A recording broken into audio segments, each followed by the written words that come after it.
Welcome to J Life with Daniel. I'm your host, Rabbi Daniel Levine. Today is January 18th, Tuesday morning, and we're just a couple of days out from the news of this past Shabbat, where we know that 4 Jews, including a rabbi, were held hostage by a terrorist at a synagogue in Texas for over 12 hours. I thought we'd take the podcast today to really unpack the events of this past Shabbat, anti-Semitism, and where the Jewish community might go in the future, given the increase of anti-Semitism from seemingly all sides of the political spectrum. I couldn't think of anybody that I'd rather have on this podcast than my good friend, Jason Horowitz. Jason's currently the director of Heritage Education and Partnerships for Zeta Beta Tau Fraternity, and he's really worked in the Jewish and Israel education space for most of his career. He worked at the David Project, he worked at Hill International, and he also has his master's degree in diplomacy and conflict studies from Reichman University in Herzliya. Jason wanted me to ensure that as he works for a multiplicity of organizations, all opinions here are his own and not any of the employers that he works for. You'll see from the conversation today that it's a little raw in terms of the substance. In many of my podcasts, I attempt to really delineate and outline exactly where the conversation is going to go. But I think oftentimes when there's current events, especially current events that are as jarring as this past Shabbat, sometimes the conversation need not be neatly outlined. Much of the Jewish community is still trying to come to terms with what happened. What does it mean for our own present communities?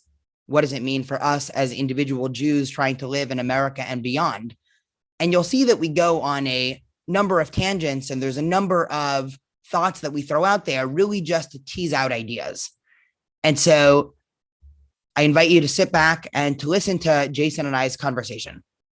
And before we start, just one friendly reminder that if you want to advertise your small business on J Life with Daniel, feel free to send me an email at dlevine21@gmail.com. And now I bring you Jason Horowitz. Okay, I am here with Jason Horowitz. Jason, thank you for coming on to J Life with Daniel. Daniel, it's great to be here. Happy to be talking to you and happy to be part of this podcast.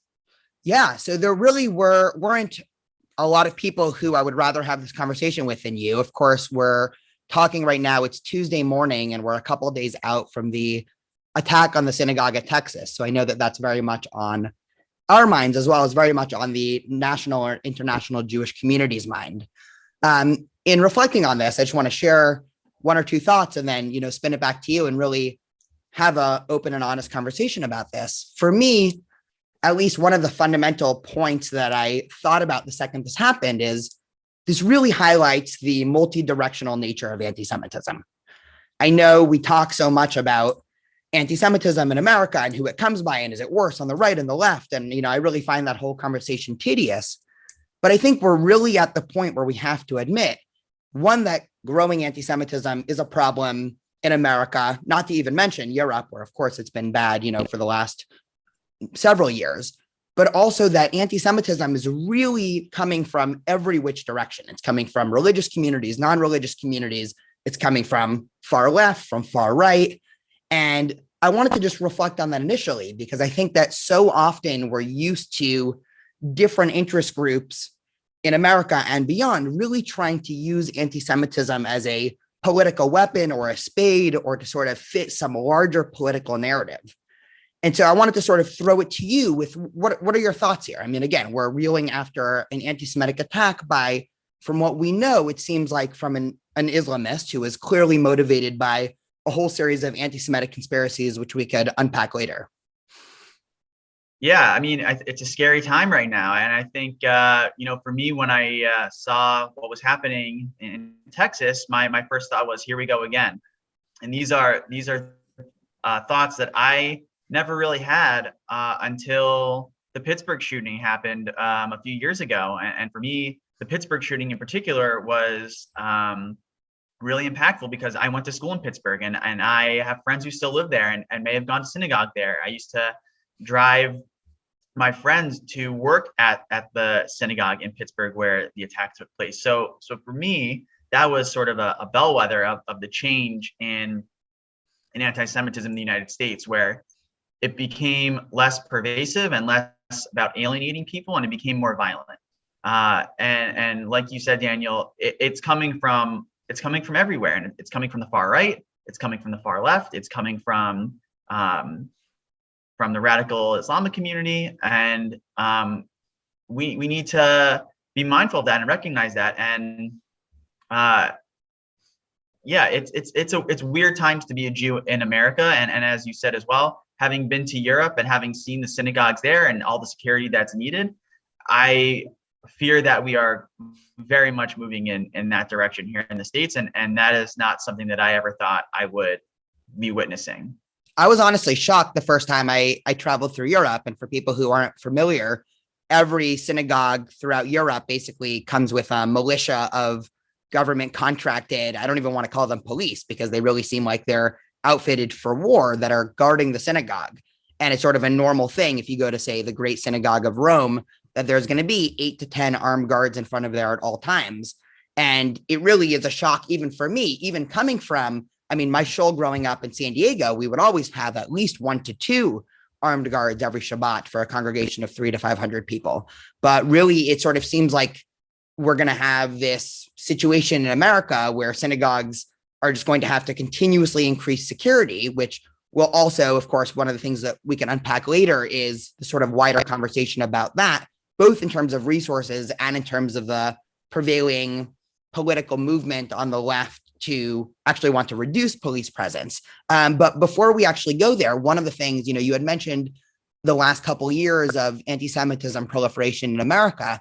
And I'll be open and honest for a second, where oftentimes I'm actually torn between two competing ideas, where on the one hand, I grew up obviously as a student of Jewish history and hearing stories of my grandparents who were all from Eastern Europe in the mid 20th century. And, we obviously know what happened there, and feeling that being a Jew in the 21st century in America is probably the jackpot, or I hit the lottery of Jewish history, that here we are in this, exceptional, and I really do use the word American exceptionalism when it comes to Jews, for the state of the Jewish community, for anti-Semitism. Whereas on the other hand, I mean, we do look at what's happening, and it is sort of a scary increase in the number of times that I'm actually talking to students or other community members about anti-Semitism in the last 4 years is certainly more than in the 4 years before that. And struggling to balance these two things, where from some statistic point of view, this is probably one of the best times to be a Jew in history and one of the best geographic locations. On the other hand, this is certainly scary. And even times that I go out, oftentimes, if I am going into certain areas or I'm going to be interacting with certain groups, there are times where I think, should I leave the kippah in the car? Should I maybe wear a baseball hat? So I'm wondering how you navigate those two competing ideas. I mean, you're bringing up amazing points, because those are things that I think about all the time. As a Jew in America, I have it pretty good, and I've been pretty lucky personally that the anti-Semitism that I've experienced has been pretty minor. And I can only think of a few instances where I have experienced that. At the same time, I don't feel comfortable wearing my Star of David and tie necklaces outside, because I'm afraid that someone will see that I'm wearing, Jewish symbols and attack me. And I felt that for years, even before, the Pittsburgh shooting and the Poway shooting. But at the same time, I have a mezuzah on the outside of my apartment door, and I have no problem showing that. So it is great to be Jewish in the States. I think there are certain parts of the United States where it's probably easier to be Jewish, especially big cities. But, I certainly wouldn't be going to certain parts of the country and displaying my Judaism openly. And I can imagine for more religious Jews that they, as you mentioned, have to be really mindful of the symbols that they're wearing, or how openly Jewish that they're being. It's a catch-22 almost. And I think it's something that the Jewish community at large is going to have to start to reckon with on a larger level, because of the direction that things are moving in the United States.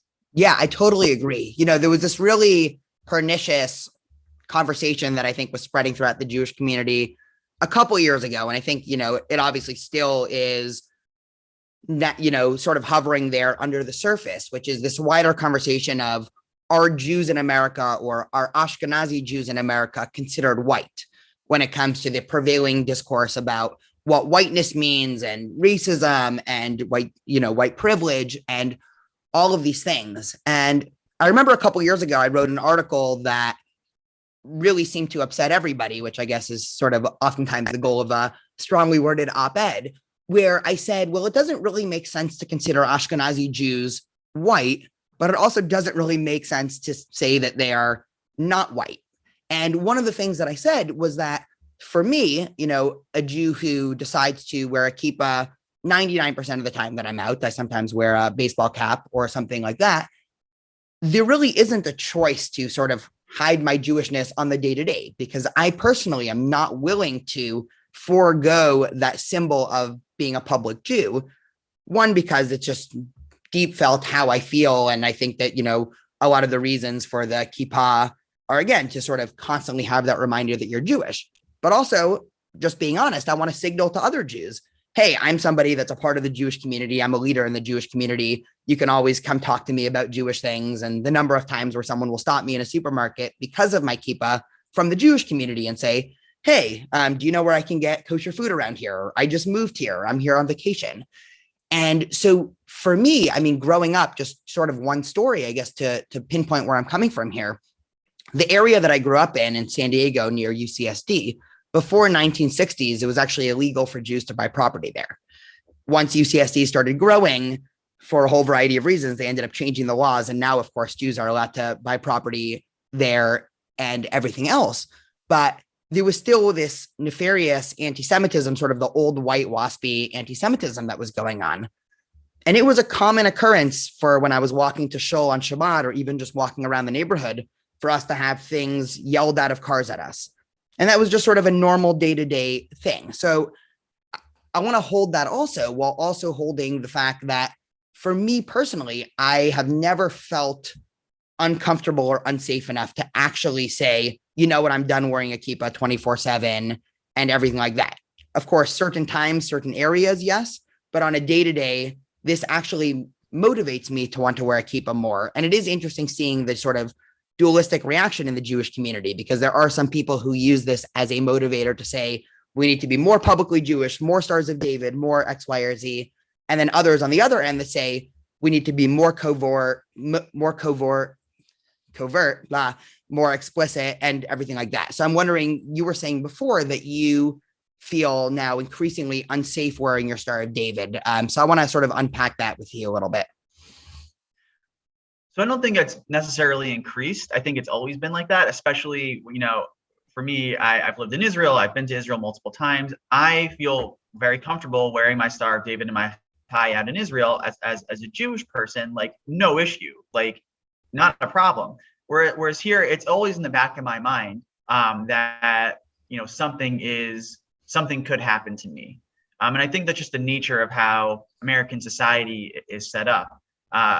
That being said, there's something that you mentioned about, how Jews are perceived on the right versus the left, and the whiteness of Jews. That to me, I think is a huge issue that influences how we as Jews, especially Ashkenazi Jews, interact with the rest of society today. On the left, we're too white, and on the right, we're not white enough. So we get thrown in the middle. And that safety, or that lack of safety, starts to come out, because we're sort of being excluded from both sides and pushed into a box where we have to cater to the needs of the right, or we have to cater to the needs of the left. And if we don't cater to those needs 100% on either side, I personally feel like then we're excommunicated. And I think you're seeing that play out in certain populations on college campuses for sure, but I think in just different social circles in the United States as well. And going back to the shooting that happened this weekend, or the hostage situation, how that was perceived by members of the right versus members of the left is, I would say, is probably vastly different in how they interpreted it. And that kind of leads into the conversation of, are Jews safe in any of these communities, or do we really have to be on our own? Yeah, I mean, you had a couple things happen at once, right? You had the FBI that really took a couple of days. I think finally yesterday they admitted that this was officially an anti-Semitic attack I'm not sure exactly what went into that. Perhaps they thought that the terrorists just sort of picked the nearest building. I mean, I'm not even sure how you could interpret this as a non-anti-Semitic attack, especially because this was obviously fueled by the notion that Jews have some sort of power over the American legal and political system. Because, of course, one of the things that the terrorists did was they demanded that that Rabbi Charlie Citron Walker call a rabbi in New York and have her somehow use quote unquote Jewish connections to free the person that was in jail. I'm purposely not using names because I think that a lot of times it's actually helpful to not publicize the names of anybody who is involved in an attack like this. So on the one hand, we have the FBI taking a couple of days to admit this is anti-Semitic. On the other hand, we heard from a whole bunch of voices on social media and beyond that seemed initially more afraid that this was going to be used to foster Islamophobia than even pointing out the anti-Semitism of this attack. And so I think my entire social media was full of people talking about Islamophobia, when of course that's an important conversation maybe to have next week or the week after. But when there's an ongoing hostage situation, I mean, these tweets started even before the situation was resolved. And people's initial reflection was, oh my goodness, how can we ensure that this doesn't fuel Islamophobia? And to me, that seemed a little crazy. I mean, it seemed almost perverse that would be people's initial reaction. Yeah, and one of the other things I noticed on social media too, at least on my social media, was a lot of the Jews there were two sets of Jews. The first were the Jews that said, where is everyone else coming to condemn this? Like, why? This is why we feel like we're on our own. And the second thing that I noticed was from Jewish organizations, and I'm not going to name specific organizations, but they were very quick to make assumptions at the same time. You're talking about, hopefully this isn't about, we don't want to make this about Islamophobia, but I also saw from the Jewish community a lot of people jumping to conclusions about the motives of this attacker or terrorist or whatever you want to call him, and misnaming him. And I think that from that angle, we do ourselves a disservice a little bit by jumping immediately to anti-Semitism, which in this case it was, and in many cases it is, but without having the full context of the situation. And that, I think, is what leads to some of that Islamophobia that we're talking about. Is we're so quick to make an assumption about the person and their motives. And I would say with the FBI not immediately calling it anti-Semitism, that really hurt what we were trying to say. But I think we need to do a better job as a Jewish community of calling out anti-Semitism, but also understanding the motives behind that person's anti-Semitism, instead of just saying this person is anti-Semitic and here are the reasons why. They have different manifestos potentially for the reasoning. So in particular, we didn't know who this guy was. We made assumptions. And that, I think, is where the fear of Islamophobia comes from. So what I'll just say to conclude this thought is anti-Semitism is real. What this person did was anti-Semitic. And one thing that did come up, I was reading some Raoul Wootliff, who used to write for the Times of Israel. He wrote something that I think was really interesting, which was basically that the way the FBI framed it, which was that it wasn't targeting the Jewish community, what they really should have said was it wasn't specifically targeting that Jewish community. And we interpreted it, rightfully so, in a way that made it seem like it wasn't anti-Semitism. So I think there's a lot of people that need to really self-reflect. I think that includes parts of the Jewish community, but I think it includes the FBI, and I think it includes these other communities who jump to conclusions or put out statements that can be detrimental to the Jewish community in the long run. I just went on a long-winded tangent, but hopefully some of that made sense. Yeah. No, I think I probably agree with 80 to 90%. I have sort of this wider theory about anti-Semitism that your point sort of inspired me to delineate a bit, which is, a lot of people in the modern world, rightly so, it makes sense, want to neatly categorize the world, right? We want precise definitions to everything. right? This is even when we talk about situations about Jewish identity, right? A completely different conversation.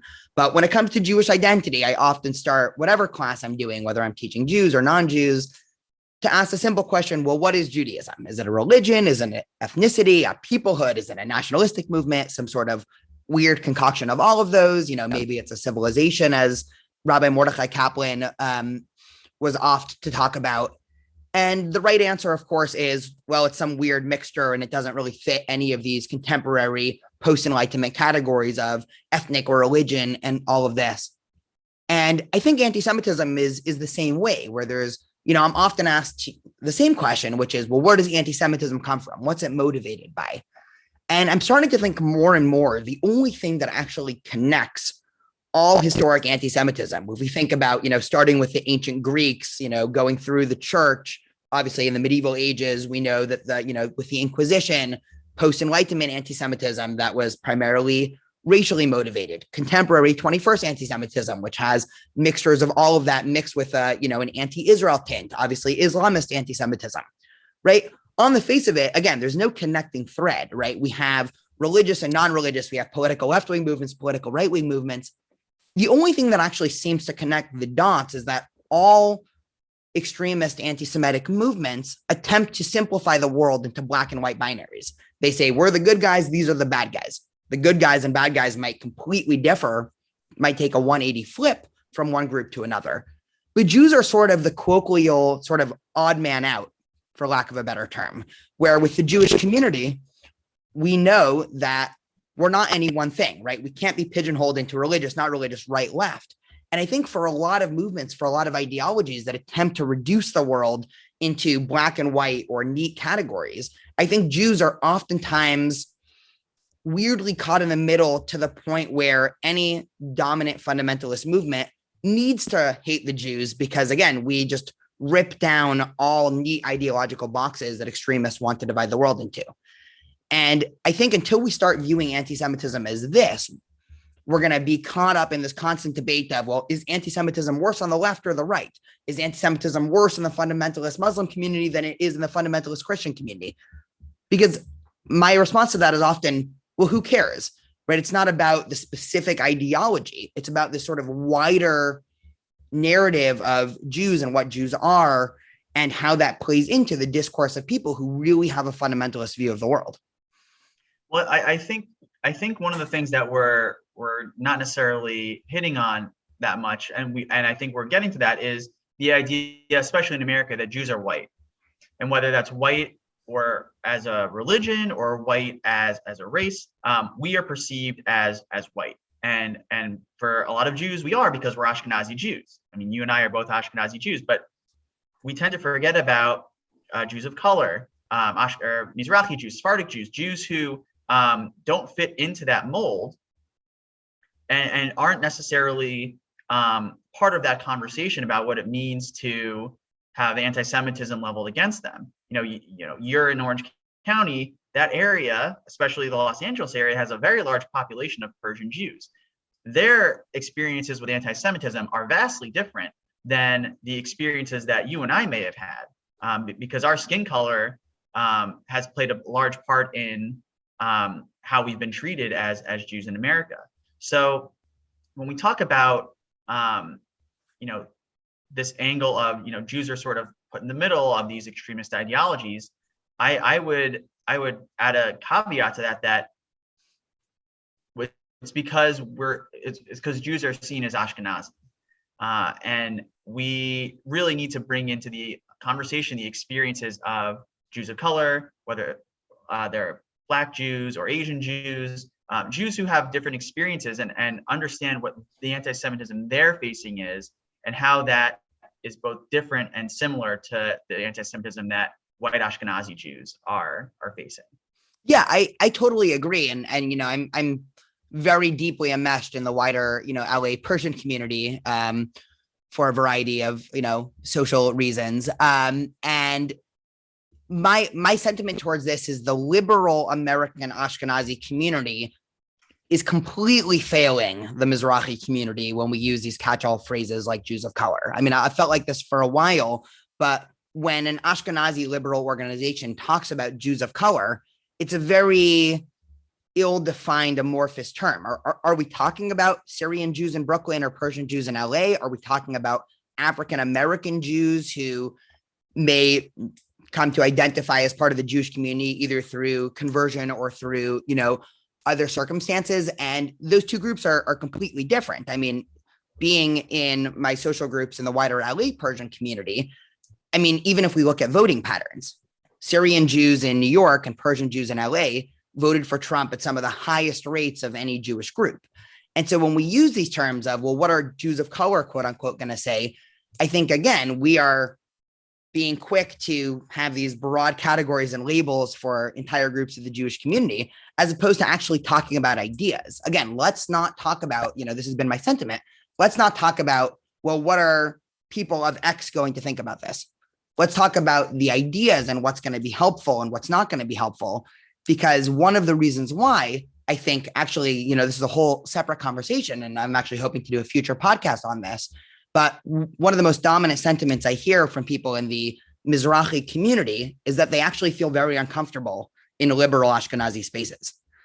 And what can the liberal Ashkenazi community do to fix that? I think part of it is not necessarily using these phrases, in my personal opinion, like Jew of color, which immediately says, oh, well, you are Jew plus something else. When from, I don't think anybody would call Ashkenazi Jews of whiteness or anything like that. And I think that, again, the Jewish community is going to have a serious conversation, because there are two completely opposite sentiments that I'm seeing from the Jewish community, from, let's say, for lack of a better term, the Jew of color community, which is, on the one hand, people want increased security, especially in the Mizrahi community, same as a lot of Ashkenazi communities, but mixed in with a affinity to already more right-wing politics when it comes to, let's say, the need for guns in synagogues and things like that, and affinity for the police and everything that we know sort of the right half of the American political world wants. And there's also, at the same time, this increased discourse of, well, if we increase security in synagogues, that might make other Jews of color uncomfortable. And I think we need to hold both of those ideas without saying, as a lot of people on social media have been, Jews of color want this or Jews of color don't want this. Because, again, the oversimplification, I don't think helps. Two, I don't think it invites anyone into the conversation. So it's interesting you talk about, what would Jews of color want when it comes to security at synagogues. Obviously, I'm not a Jew of color, so I can't speak for that. I can't speak for that community at all. But I did see a Jew of color on Twitter when this whole situation in Texas was unfolding, and her response was, "Why are we talking about, whether or not cops should be at a synagogue right now? There's a hostage situation going on. Like, that should take precedent. And right now, the police are the ones who are hopefully going to, have everyone come out of there safe." That's a different conversation to be had after the fact. The other thing that I think when you talk about, the Jewish community at large having like internal conversations about what the future of our community is, one of the things that I think we need to talk more about, Jewish education in the United States is very much tailored around the experiences of Ashkenazi Jews. So we talk a lot about the Holocaust, and rightfully so. It's a horribly traumatic experience in the Jewish peoplehood, and it should continue to be talked about because of the impact that it's had on world Jewry. At the same time, how many Jews do you think know about the Farhud? How many Jews do you think know about the Ethiopian community that came to Israel in the 1980s and early 1990s? Those Jewish communities have their own experiences and traumas. If we don't teach those traumas, that goes back to what you said. It excludes these other Jewish communities. I have a friend whose family is Syrian in New York, and her family's experience is vastly different than Ashkenazi Jews, and that experience is still very valid and needs to be discussed. If we talk about the Jewish people, Am Yisrael, it's not just the Ashkenazi Am Yisrael, it's all Jews and all of their backgrounds, and we should be mindful of that and expanding our education. I want to know more about the history of Jews who were exiled from Iraq, or Jews who were exiled from Syria. we learn in contemporary Jewish education, oh, well, they were exiled because Israel was created and they came to Israel and everything was fine. And I think that there needs to be more of, well, what did that look like? What about all the property that they left behind? What about the Iraqi Jews were very influential in Iraq, and we don't talk about that. And I think we need to talk about that to bring more Jewish people, a diversity of Jewish people into the fold and into the conversation. And I think that will help in the long run create more Jewish solidarity when there is, anti-Semitic attacks, whether it's in synagogues or in a kosher grocery store in New Jersey, versus, the competing opinions of the Jewish community that currently happen when these issues do take place, when these violent events do take place. Yeah. Also not even to mention, I mean, you mentioned Israel being founded as if it was sort of this Gan Eden experience for, different Mizrahi communities that came in. I mean, a lot of them were treated horribly. I mean, we know that the Yemenite children affair that happened through the 1940s and 1950s, where hundreds, if not thousands, of Yemenite children were kidnapped by the government. And there's sort of still a murky history of what exactly happened there. And again, there's sort of this movement to want to essentialize, the other. And this is sort of a dominant theme throughout history, where no group can be essentialized, whether it's the Jewish people, whether it's subsets of the Jewish people. One of the things that I often run into when speaking about, let's say, the Mizrahi community is some people want to use the Mizrahi community as sort of the defense of Zionism par excellence of, well, these weren't sort of quote unquote Europeans that came over, and you can't, call them outsiders or colonialists, if you're using the left-wing discourse, because look, this community was already Middle Eastern and they were already kicked out and they were already unsafe. And look, they were already in this region and they were kicked out by these Arab countries, even though lots of them weren't Zionists. So therefore, anti-Zionism is always rooted in anti-Semitism, right? So we have that argument on the one hand. On the other hand, also Zionism as a primarily, at least in its initial form, an Ashkenazi, a secular, a very socially left-wing in terms of, socialist policies movement, that was a complete opposite of some of the dominant ideologies in the Mizrahi world. And so again, this attempt to oversimplify things, right? This is, right, if there's one thing that I think Jewish tradition teaches us, and this is something that I constantly try to do as a rabbi and educator, is as people with the legacy of the Talmud and of the halachic tradition and of this tradition where we're so used to finding these nuanced points and minutia, to then have people in Twitter statements try to summarize, something that could be in 1,000-page nuanced book with 140 characters just seems always insane to me. And it's always going to create more divisions in the Jewish community. And when it comes to an event like this and our reflection, I don't think there is any simple way to summarize this. Motivations for anti-Semitism are complicated. Motivations for, wanting increased or less security in America are complicated. Motivations for Jews wanting to be more or less open with their Jewish identity are complicated. And I think we sort of have to embrace the complex nature of the Jewish community instead of, again, trying these one-size-fits-all ideas or political solutions, which is going to, by definition, alienate some major subset of the Jewish community. Well, I think adding on to that, especially when it comes to what happened this past weekend and how we view the motives of, the perpetrators, looking back at Poway and Pittsburgh and, the attacks in New Jersey and New York, how we view those incidents, not just as a Jewish community, but just in general, I think, and says something too. When it was the Poway shooter, the Pittsburgh shooter, and they were white men, oh, well, they're white supremacists. And therefore, that's the reason. White supremacy, anti-Semitism. And it's very clear. And I think when we see the attacks that have been happening from communities outside of the white community, there's always a caveat. Do they have mental health issues? Or, what has been going on between the Jewish community and their community that could potentially motivate them to do that? And I think when we're having those conversations, whether it's on the right or the left, a conversation about mental health, incredibly important. If a person's mentally ill and they attack, a Jewish institution, that's awful. And we should be discussing mental health while also recognizing that's still anti-Semitism.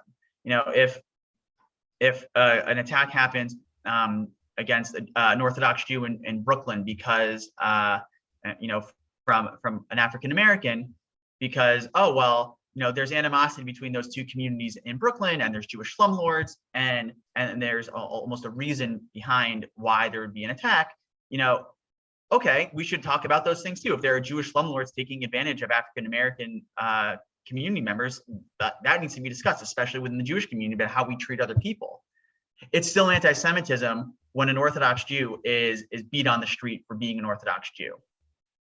So I think that needs to be recognized, that while there is nuance, anti-Semitism is still anti-Semitism. When you attack a Jewish person who's openly Jewish, or you attack a Jewish institution, to me, that's still anti-Semitism. You can talk about the motives, and you can talk about the reasons behind it. Some of those reasons the Jewish community may even need to, talk about internally about how they can be better. But at the end of the day, innocent Jews are being attacked. And we, as I think the Jewish community, need to stop hiding behind our political beliefs, whether you're on the right or the left, to either justify or defend or lessen the reasons for why it happened, and recognize that it doesn't matter if you're Orthodox Jew or Reform Jew, or you have this opinion on Israel or that opinion on Israel. At the end of the day, you're going to be singled out for being Jewish, and we need to recognize that and be in solidarity with each other, and be able at the same time to have those hard conversations about how we as a Jewish community interact with other communities around the country. Yeah, and I think it is important to note that of the anti-Semitic attacks in the last couple of years since Pittsburgh, I think Jewish communities of every religious and political stripe and size has been targeted in different attacks. And there's, it's almost humorous to think of the potential attacker sitting down and reading the mission statements. Well, what does this community think about, I don't know, Torah from heaven or the halachic system, or what do they think about Israel? There is one more point. I know that our time is winding down here. There is one more point that I wanted to reflect on, which is this idea, which I think is evident in Jewish communities, both of the right and the left in America, where we can sort of seek protection within a particularist political movement in America. So put another way, we can imagine some Jew on the left saying, well, the way to keep Jews safe in America is to ensure X, Y, and Z policy that's being propagated by the left because the attacks are coming from the right. We can also imagine a right-wing Jew saying, well, the way to keep Jews safe are to implement XYZ political policies in America because of X, Y, and Z attack. I think upon reflection, and there's been a lot of talk about, where, if at all, Israel and Zionism fits into this wider attack. I think we should actually leave that conversation aside for later. But for me, I very publicly identify as a Zionist. And I think one of the reasons why, and again, there's a lot of other more ideological and more Jewishy reasons why I identify as a Zionist. But I think pragmatically, at the end of the day, I think both in terms of Jewish history, what we've seen pre-20th century, especially 20th century, but even now in the 21st century, for the absolute safety of the Jewish people, there simply are no wider non-Jewish entities that I trust to have our back 24/7 in all circumstances. Because I think we've seen both the right and left in America, and certainly in other places like Europe, be very quick to sell out the Jewish community when it doesn't helpfully fit a narrative. And so I'm not saying that, oh my God, America's unsafe and I'm going to run to Israel. I'm not saying that, oh my God, we need, the IDF to start coming in and protecting synagogues on Shabbat.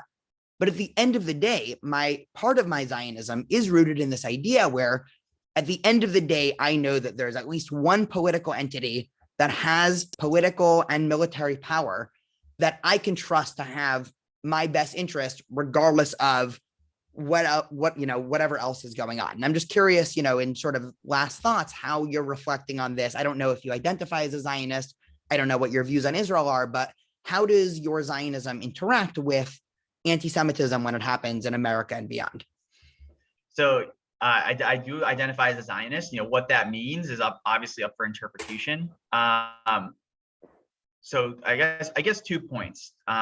The first is a bit of a tangent, which is it's very frustrating as a Jewish person to see, left-wing Jews or right-wing Jews use their Judaism to justify their political beliefs. And to me, Judaism is more than an excuse to be political. You have every right to be political and to believe what you believe, but to use Judaism to justify that is very frustrating, because Judaism, the beauty of it is that it can be interpreted in many different ways. So for a liberal Jew to say that right-wing Judaism is wrong, or vice versa, I just have a hard time, agreeing with that mindset. When it comes to Zionism, the conversation of, is anti-Zionism anti-Semitism? I'm not going to say that anti-Zionist Jews are anti-Semitic. So I know many anti-Zionist Jews who are probably more religious than I am, and very, very into their Judaism. So to say that anti-Zionism equals anti-Semitism, I think is it's too broad. I think there are many instances of anti-Semitic acts of anti-Zionism. I think that there are many anti-Zionists who are anti-Semitic as well and use anti-Zionism as an excuse to be anti-Semitic.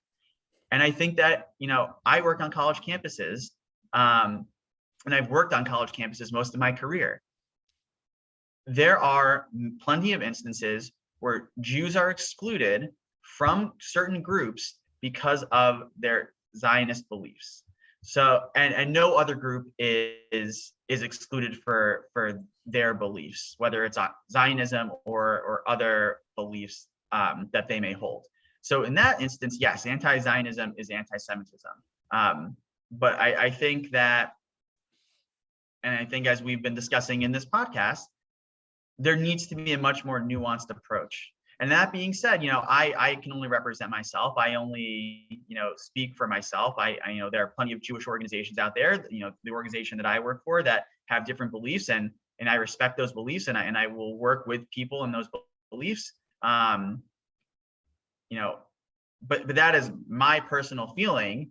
I want to be able to have a conversation with an anti-Zionist Jew and not leave that conversation having them hate me and vice versa. But I also want to be able to go talk to a settler or someone who's pro-settlement and have a conversation with them. I think there's way more common ground between the members of our community and people outside of our community on these issues, if we're willing to have those conversations in an honest, respectful way. So if there's anything that I want from people from this podcast to know is, we live in a polarized world, but we can be better, and we can create those conversations in those communities so that we can have harder conversations and be better for those conversations. I 100% agree. Jason, thank you so much for coming on the podcast today. Thank you for having me. This was great.